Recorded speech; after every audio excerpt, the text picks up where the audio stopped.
Class 10th का lesson 1 है a letter to God. इसको एक कहानी की तरह, स्टोरी की तरह समझेंगे तो आप आंसर बना के भी लिख सकते हैं। बस ये कोशिश होना चाहिए आपकी कि इंग्लिश से हिंदी, हिंदी से इंग्लिश में कन्वर्ट करना आना चाहिए। अब देखिए, अ लेटर टू गॉड का मतलब क्या होता है। लेटर माने पत्र, गॉड माने ईश्वर, अल्लाह, भगवान। भगवान को पत्र, खुदा को पत्र, ईश्वर को पत्र।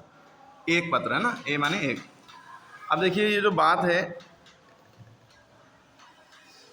लोग कहते हैं कि विश्वास पर्वतों को यानी पहाड़ों को भी हिला देता है, लेकिन हम किस पर विश्वास करें। इसी के ऊपर पूरी कहानी चली है। लेंचो एक गरीब किसान होता है। वो ईश्वर को पत्र लिखता है 100 पैसों के लिए। जब उसकी फसल बर्बाद हो जाती तब क्या लेंचो का पत्र ईश्वर तक पहुंचता है? क्या ईश्वर उसे पैसे भेजते हैं? इससे पहले कि आप कहानी पढ़ें, इन प्रश्नों के बारे में सोचिए। ठीक, थोड़ा ध्यान, इससे जो इंटरेस्ट पैदा होता है इन सब बातों से। ये बिफोर द स्टोरी है। अब देखिए, जब आप चैप्टर पढ़ेंगे तो उसमें लिखा है the house the only one in the entire valley. Valley में घाटी होता है। वो घर जो कि पूरी घाटी में एक ही था, एकमात्र घर था, है ना। Sat on the crest of a low hill, एक निचली पहाड़ी की चोटी पर स्थित था। From this height, one could see the river and the field of the ripe corn dotted with the flowers that always promised a good harvest. इस ऊंचाई से नदी तथा पके हुए मकई के उस खेत को देखा जा सकता है जो हर जगह उससे ऐसे फूलों से भरा था जो सदा एक अच्छी फसल होने का भरोसा दिलाते थे। मकई माने होता है कॉर्न, CORN, कॉर्न।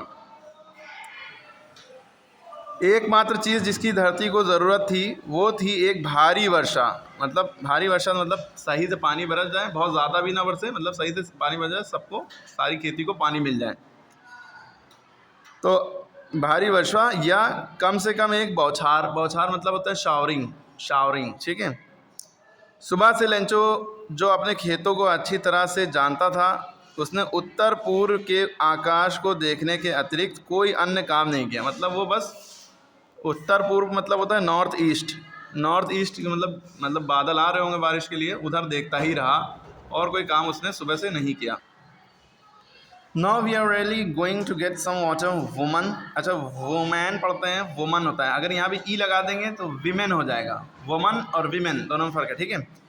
तो अब the woman who was preparing supper replied yes God willing. God willing means होता है इंशाअल्लाह, ईश्वर ने चाहा, इफ़ गॉड विल्स, है ना। तो ये सब आप पढ़ लेंगे, तो हम इसको एक्सप्लेन कर रहे हैं।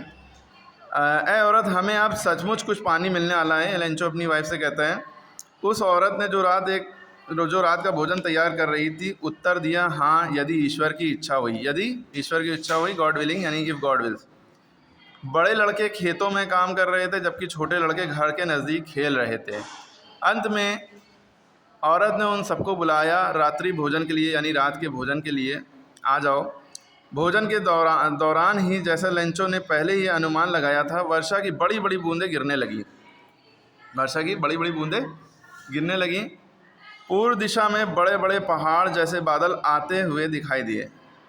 हवा ताज़ी तथा सुहानी थी। वो आदमी बाहर गया तथा इसके अतिरिक्त इसका अन्य कोई कारण नहीं था कि वो अपने शरीर पर वर्षा के अनुभव का आनंद लेना चाहता था। तथा जब वो वापस आया तो उसने कहा, ये आकाश से गिरती हुई वर्षा की बूंदें नहीं हैं, ये तो नए सिक्के हैं। बड़ी बूंदें 10-10 सेंट के सिक्के हैं और छोटी बूंदें 5-5 सेंट के सिक्के हैं। सेंट माने होता है पैसे, पेनी, ठीक है। उसके बाद क्या हुआ, With a satisfied expression, he regarded the field of ripe corn with its flower. Satisfied मतलब संतोष यानी कि संतुष्टि की भावना सहित उसने पकी मकई के उस खेत को देखा जो फूलों से भरा था। मतलब बिल्कुल तैयार थी उनकी खेती, और वर्षा की चादर से ढका हुआ था, मतलब पानी बरस रहा था। किंतु अचानक से क्या हुआ, तेज़ हवा चलने लगी और वर्षा के साथ साथ बड़े बड़े ओले गिरने लगे। क्या गिरने लगे? ओले, ठीक है। हेल स्टोन्स कहते हैं ओलों को, हेल स्टोन्स, ठीक है। ओले गिरने लगे। ये सचमुच ही चांदी के नए सिक्के जैसे लगते थे। वर्षा में भीगने की परवाह न करते हुए लड़के उन जमे हुए मोतियों को इकट्ठा करने बाहर भागे। जमे मोती मतलब ओले को इकट्ठा करने, मतलब मोती की तरह दिख रहे थे ना, सफ़ेद सफ़ेद होते हैं। अब मौसम सचमुच ख़राब होता जा रहा था, धीरे धीरे मौसम बिगड़ता जा रहा था। और ठीक है, लेंचो ने दुखी होते हुए कहा, मुझे आशा है कि ये शीघ्र यानी जल्द ही समाप्त हो जाएगा। किंतु ये शीघ्र समाप्त नहीं हुआ, यानी कि ओले नहीं रुके। 1 घंटे ओले बरसते रहे। घर के ऊपर, बाग में, पहाड़ी की ढलान पर, मकई के खेत में और पूरी घाटी में पूरी घाटी पर खेत सफ़ेद हो गया, मानो नमक से ढक गया। पूरी फसल खराब हो गई। अब पेड़ों पर एक भी पत्ता नहीं रहा, पेड़ों पर एक भी पत्ता नहीं रहा। मकई पूरी तरह से नष्ट हो गई, कॉर्न पूरी तरह से डिस्ट्रॉय हो गई। नष्ट होने का मतलब डिस्ट्रॉय हो गई। पौधों पर से फूल जाते रहे, फूल भी नहीं बचे। लेंचो की आत्मा उदासी से भर गई।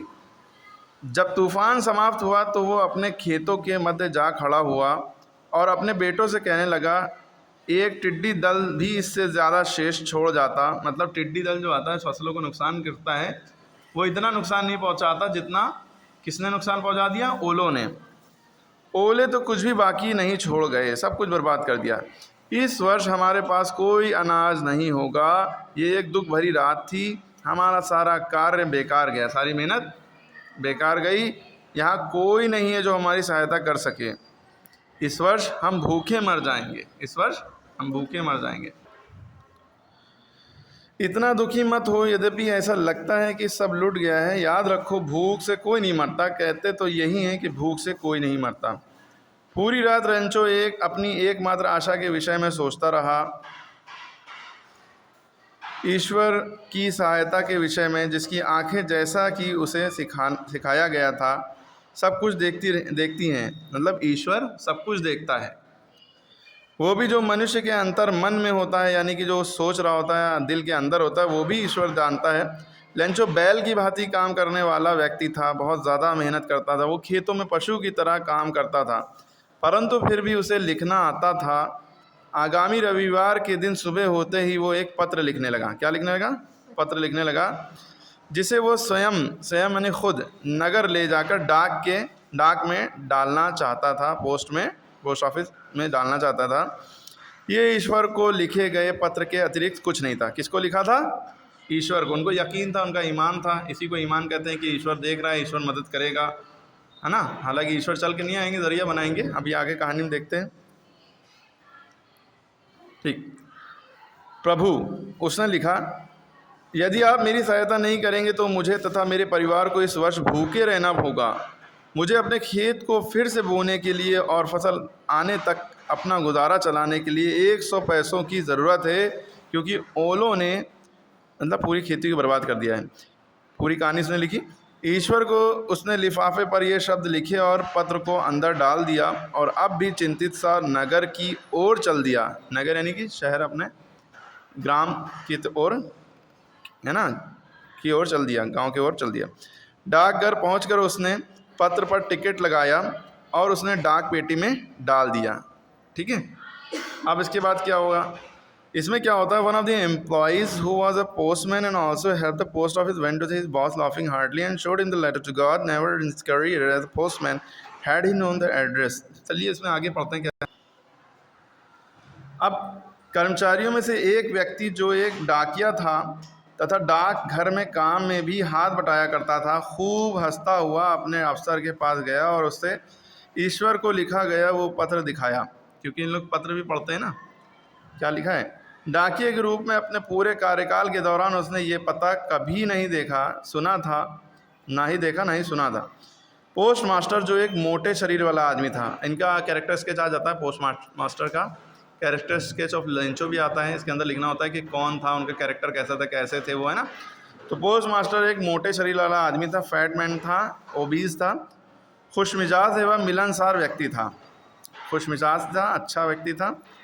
हंसी छूट गई उनकी भी, किंतु तुरंत ही वो गंभीर हो गया और डेस्क के ऊपर पत्र को टपटपाते हुए कहने लगा, कैसी आस्था है, यानी कितना यकीन है, कितना अच्छा ईमान है ईश्वर में।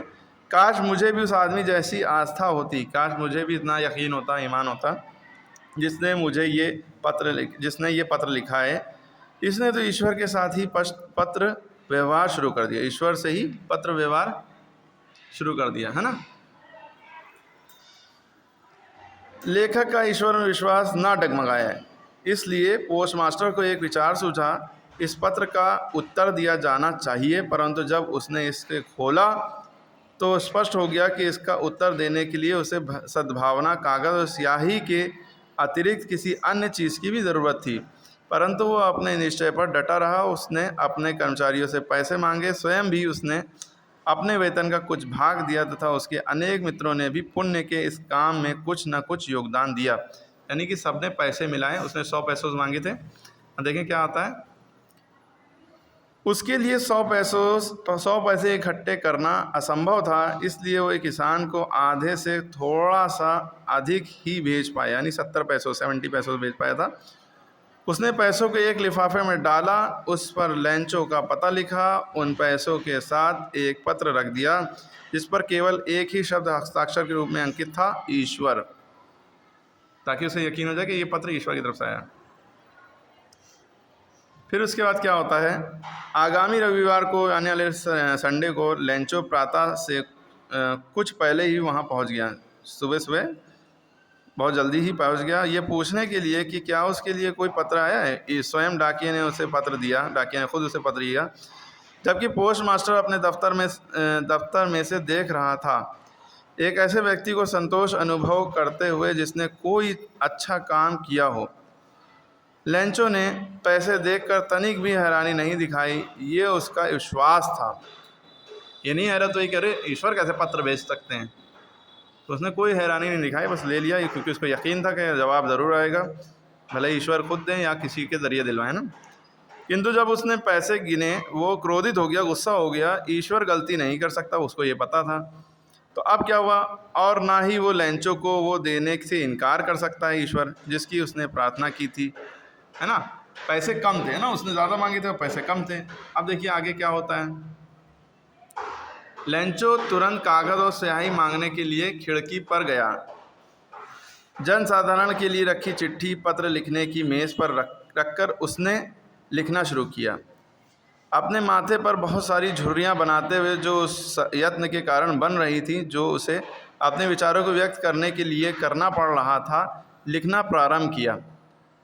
जब उसने लिखना समाप्त कर दिया तो वो टिकट खरीदने खिड़की पर गया। जैसे उसने अपनी ज़बान से गीला किया और फिर अपनी मुट्ठी से दबाकर लिफाफे पर चिपका दिया। जो ही पत्र डाक पेटी में गिरा, पोस्ट मास्टर इसे खोलने के लिए चल दिया। इसमें लिखा था, ईश्वर, वे पैसे जो मैंने मांगे थे उनमें से केवल 70 पैसे ही मेरे पास पहुँचे हैं। मुझे बाकी पैसे भेज दिए क्योंकि मुझे इनकी बहुत ज़रूरत है, किंतु ये पैसे मुझे डाक द्वारा मत भेजिएगा, क्योंकि डाकघर के कर्मचारी बेईमान का एक समूह है। यानी वो सोचता है वो पैसे उन लोगों ने चोरी कर लिए हैं। समझ में आई बात। इतना यकीन था कि उसको लगता है ईश्वर ही ने भेजे हैं, और ईश्वर कम भेज नहीं सकते हैं, ईश्वर ना ही कम करेंगे ना ही इनकार करेंगे। तो यानी कि उन्होंने 100 भेजे होंगे, 30 पैसे इन लोगों ने मार दिया। अच्छा, 30 पैसे बहुत होते थे उस टाइम पे, बहुत पुरानी कहानी है, ठीक है। तो आपको मज़ा आया होगा, इसको जो है रिवाइज़ करें, बार बार सुने, और क्वेश्चन आंसर अपने कॉपी से, बुक से, जो 10 ईयर से अनसॉल्व है उससे करें, ठीक है, सॉल्व से भी।